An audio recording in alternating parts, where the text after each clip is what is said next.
अगले दिन महाराज श्री से मैंने कहा, रात को तो आपने पूरा भजन गा दिया। क्या इतने वर्षों के पश्चात भी आपको यह भजन ज्यों का त्यों जबानी याद है? महाराज श्री, भजन मुझे कुछ भी याद नहीं है, किंतु चित्त में पुराने इस भजन के गाने के संस्कार संचित हैं। अब जब क्रिया शक्ति की कृपा की वर्षा होने लगी तथा उसने पुराने गड़े हुए संस्कार उखाड़ने आरंभ कर दिए, तो उसके अनुग्रह से अतीत में घटित होने वाली घटनाओं के संस्कार उभरने लगे। चित्त में उदार होकर क्रियाओं में परिणत हो गए। उसी क्रम में मेरे संस्कार उदय हो उठे तथा मैं सहज भाव से गाता चला गया। इसीलिए इस साधन को सहज साधन कहा जाता है। फिर भजन के संबंध में अपने विचार व्यक्त करते हुए महाराज श्री ने कहा, कवि के कैसे मार्मिक भाव हैं, जिसने अपने प्रियतम प्रभु को भुला दिया है, किंतु नश्वर जगत के क्षणभंगुर तथा अस्थायी पदार्थों और जीवों में मन की प्रीति लगा रखी है, उसका जीवन व्यर्थ ही गया समझना चाहिए। जिस धन संपत्ति के पीछे मनुष्य पागल बना भटकता फिर रहा है, वह आंखें बंद करते ही दूसरों की हो जाती है। सत्य स्वरूप परमात्म तत्व तथा अपने कर्तव्य रूपी धर्म पर जीव तनिक भी विचार नहीं करता। इसके विपरीत जगत विषयों के मिथ्या मोह में अपने तन मन को लगा रखा है। प्रभु का भजन तो उसने कुछ किया ही नहीं। यह पुत्र पौत्र तथा अन्य सगे संबंधी कोई भी तेरे साथ चलने वाला नहीं है। परस्पर प्रेम भाव मैत्री भाव का तेरे में नितांत अभाव है। धोखा फरेब मक्कारी तेरे अंदर कूट कूट कर भरी है। दूसरों की भलाई सेवा उपकार तूने कुछ नहीं किया, बस बुरे कर्मों का ठेकेदार ही बना बैठा है। माया की नींद मनुष्य को बहुत मीठी लगती है, किंतु जब चिड़िया तेरे खेत चुग जाएगी तथा तेरी जीवन लीला समाप्त हो जाएगी, तो तू सिर पकड़कर रोता फिरेगा। तूने तो संसार में धोखेबाजी का जाल फैला रखे हैं तथा विषय भोगों में मौज मस्ती में व्यस्त रहता है। ना कोई पुण्य ना दान, शुभ कर्मों से तो तू सदैव ही अलग रहता है। ऐसे पुरुषों को, उनके जीवन को तथा उनके कर्मों को धिक्कार है। शास्त्र वेद संत वचन तथा आध्यात्मिक उपदेश के विपरीत अर्थ ही तेरे मन को भाता है। इस प्रकार सारा जीवन तूने माया के कौतुक में ही व्यतीत कर दिया कि तू सत्संग से अपने आप को दूर ही बनाए रखा। हे मूर्ख अभिमानी, तेरा जीवन नदी के रेत के एक टीले के समान है, जिसे पानी हर समय काटता जा रहा है। उसी प्रकार तेरे जीवन को भी काल क्षण क्षण कुतरता जा रहा है। तेरा जीवन छिजता जाता है। अपने गुणों तथा कर्मों में सुधार क्यों नहीं करता? यह मनुष्य जन्म बार बार मिलने वाला नहीं है। तेरे कर्म एक नाव के समान है, जिसमें अज्ञानता से तू बैठा अपना समय व्यतीत कर रहा है। भव नदिया अत्यंत गहरी है, परला किनारा बहुत दूर है। किसी भी क्षण तेरी जीवन नैया भव सागर में डूब सकती है, अर्थात तेरा जीवन समाप्त हो सकता है। तू तनिक अपने मन में विचार करके देख।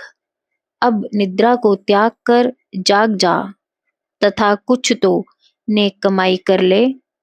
पुत्र स्त्री सगे संबंधी धन संपत्ति कुछ भी साथ जाने वाला नहीं। सत्य स्वरूप परमात्मा तथा कर्तव्य रूपी किया गया धर्म ही साथ निभाने वाला है।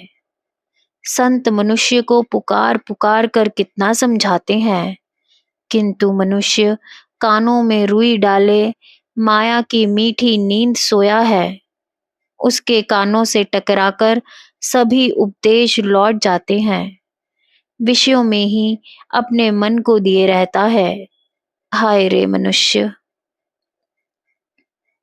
महाराज श्री थोड़ी देर शांत बने रहे, फिर बोले, सामान्य संसारियों का यही हाल रहने वाला है।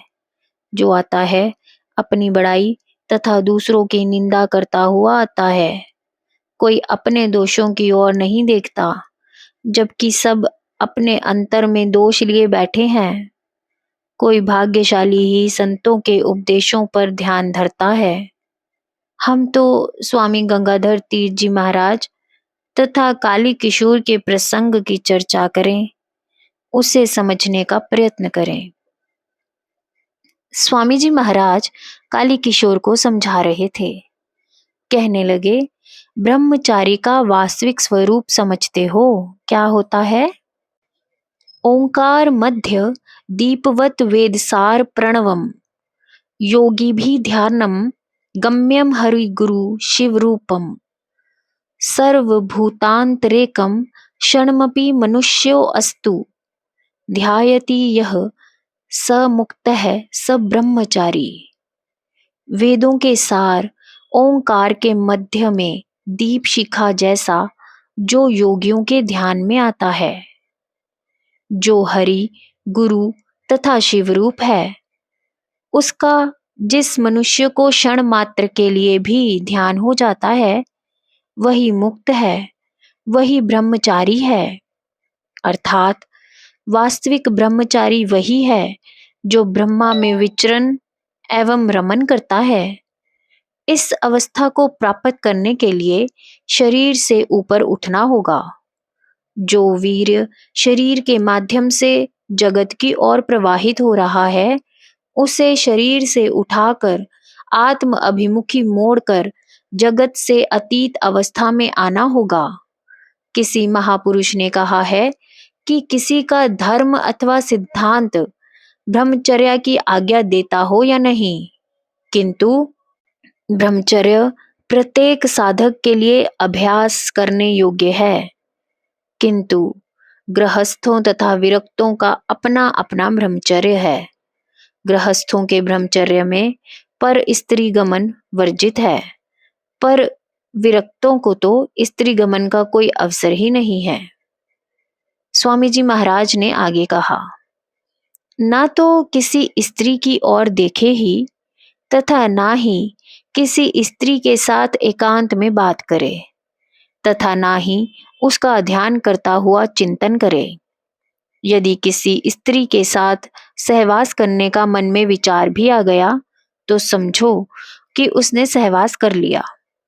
जिसके मन में काम भाव सुप्त रूप में भी विद्यमान होता है, उसे भी कपटाचारी ब्रह्मचारी ही समझना चाहिए।